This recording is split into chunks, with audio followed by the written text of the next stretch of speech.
Ya, terima kasih Anda masih menyaksikan Gapai Kemuliaan. Kita lanjutkan kembali pembahasan kita bersama Kiai Haji Muhammad Faiz. Nah Kiai, sekarang kita bicara soal beragama begitu ya. Ada yang mengatakan bahwa beragama itu harus berdasarkan dalil Al-Quran dan Sunnah, bukan berdasarkan pendapat ulama.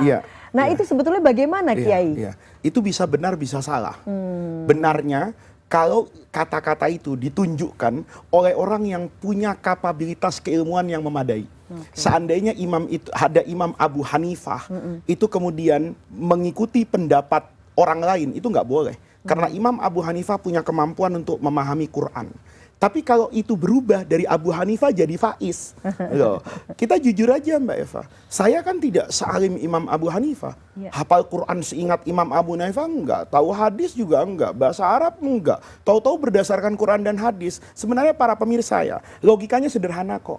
Kita kan bisa kan baca buku ilmu kesehatan, ya, misalnya nih Mbak Eva baca di Google, buku atau di Google. Ya, katakan semua yang dipelajari oleh dokter 4 tahun di UI itu Mbak Eva baca. Mau nggak saya disuntik sama Mbak Eva? Nggak mau. Saya masih memilih anak mahasiswa Fakultas Kedokteran yang baru 2 tahun dia kuliah untuk menyuntik saya. Kenapa? Karena dia ngerti ilmunya. Kan sama toh, saya juga bisa baca ilmu tentang bangunan. Ya, daripada manggil arsitek, mendingan saya aja yang gambar-gambar. Tapi insya Allah bangunannya roboh. Kenapa? Karena saya tidak punya kemampuan untuk memahami itu. Udah sederhana saja. Apa semua orang itu bisa kembali kepada Quran dan hadis? Nggak bisa Mbak Eva. Untuk memahami Quran itu tidak mudah. Tidak semua yang kita butuhkan itu dijawab oleh Quran secara gamblang. Seandainya orang tanya sama saya, ya, ini ada Quran, ada hadis, orang suruh ikut itu, nggak bisa Mbak Eva. Sholat saja yang paling penting. Sholat itu yang akan sama dengan Nabi hari ini, yang bisa kita pastikan, itu cuma takbiratul ihram dengan salam. Nanti setelah itu doa iftitah, buka buku hadis itu. Itu beda-beda riwayatnya. Basmalahnya Fatihah, coba lihat. Ada orang bismillahnya tuh keras. Bismillahirrahmanirrahim, alhamdulillahirabbil alamin. Ada yang enggak baca bismillah.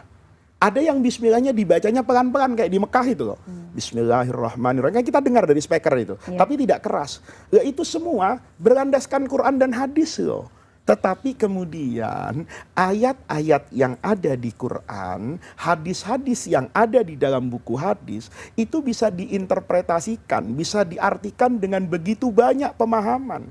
Itulah yang menyebabkan kemudian ulama itu berbeda pendapat. Ini unik. Ulama itu berbeda pendapat itu karena baca Quran. Ulama berbeda pendapat itu karena baca hadis. Karena Quran dan hadis itu memberi kesempatan kepada orang untuk berbeda-beda pahamnya. Jadi Allah itu menciptakan agama ini indah loh. Allah turunkan wahyu, Allah ciptakan akal. Nih, kedua-duanya itu memiliki peranan yang penting loh. Wahyu itu hanya bisa dipahami kalau kita menggunakan akal. Dan akal itu akan dikatakan lurus kalau dia ada dalam tuntunan wahyu. Dua-duanya saling membutuhkan, tidak boleh saling mempertentangkan dan menafikan. Jadi kalau ada orang bilang, kita ini beragama supaya kembali kepada Quran dan hadis. Ya saya bilang silahkan. Tapi tanpa guru Anda tidak bisa baca Quran. Kita baca Quran pakai ilmu tajwid loh. Alif lam mim dengan alam taro, tulisannya sama. Dari mana? Saya tahu itu kalau bukan dari guru. Ayo kita baca idgham. Idgham itu mendengung. Saya pernah punya murid itu belasan tahun yang lalu. Rasanya tahun 90-an. Saya ngajar tajwid itu. Tajwid anak SMP. Saya lupa, nah itu entah bagaimana. Mungkin dia nggak dengarkan guru. Saya tanya, idgham itu apa? Mendengung Pak. Mendengung itu apa? Dia nyontoin suaranya lebah, ngeng gitu. Ini dia baca buku tajwid loh, tapi tanpa guru. Maka dia tidak bisa mengimplementasikan. Ada ilmu Mbak Eva yang tidak bisa dibaca di buku. Orang ngaji tajwid idhar, iqlab, itu nggak mungkin bisa dengan Quran dan hadis, harus dengan guru. Nanti guru itu sendiri dalam cara baca Quran itu beda-beda. Kata yang satu begini, kata yang satu begini. Nah, itu sebetulnya adalah kerendahan hati. Kembali kepada Quran dan hadis itu buat orang yang mampu. Sementara buat masyarakat awam itu kembali kepada ulama. Ikuti ulama. Makanya kata Rasulullah SAW, ashabi kan nujum. Sahabat saya itu kayak bintang. Bi ayyihi miqtadaitum, dengan siapapun kamu ikut, sahabat itu, ihtadaitum, kamu dapat hidayah. Itu Nabi bilang gitu. Nggak ada dulu zaman sahabat, ada sahabat nggak ngerti terus langsung baca Quran sendiri, nggak ada. Nanya Sayyidina Umar, nanya Sayyidina Abu Bakar. Nanti kadang-kadang jawabannya beda. Abu Bakar jawabnya beda, Umar jawabnya beda. Itu contohnya ribuan masalah dalam Islam. Gitu loh. Yang nggak ada khilaf, nggak usah ikut ulama, itu sholat subuh 2 rakaat. Itu mau ikut ulama, mau ikut anak SD sama 2 rakaat gitu. Kenapa? Itu yang namanya al-ma'lum minad-din bid-darurah. Itu sesuatu yang diketahui secara pasti dalam agama. Itu persentasenya itu kecil sekali dalam agama, mungkin hanya 1%. 99%-nya itu teknis. Itu harus kembali kepada ulama. Kayak tadi misalnya kita pernah di sini bahas mu'allafah qulubuhum. Mu'allafah qulubuhum kalau baca Qur'annya sama hadisnya nggak bisa diimplementasikan. Tahu dari mana? Mu'allafah itu artinya ini, orangnya kayak gini, kondisinya begitu. Itu dari ulama yang belajar. Maka pesan saya kepada para pemirsa, Anda harus rajin berguru.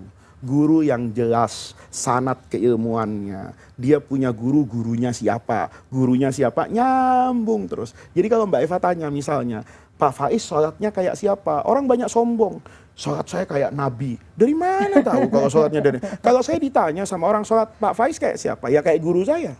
Gurunya kayak gurunya. Gurunya dari gurunya nanti bersambung kepada Rasulullah, selesai. Nah itu dia Kiai, mencari gurunya begitu ya. Karena Kiai katakan tadi kan pemahamannya punya pemahaman yang berbeda-beda begitu ya Kiai ya. Dan mungkin masyarakat juga mungkin ada yang mudah mencari guru, tapi juga ada yang kemudian mesti mencari-cari dulu begitu ya Kiai ya.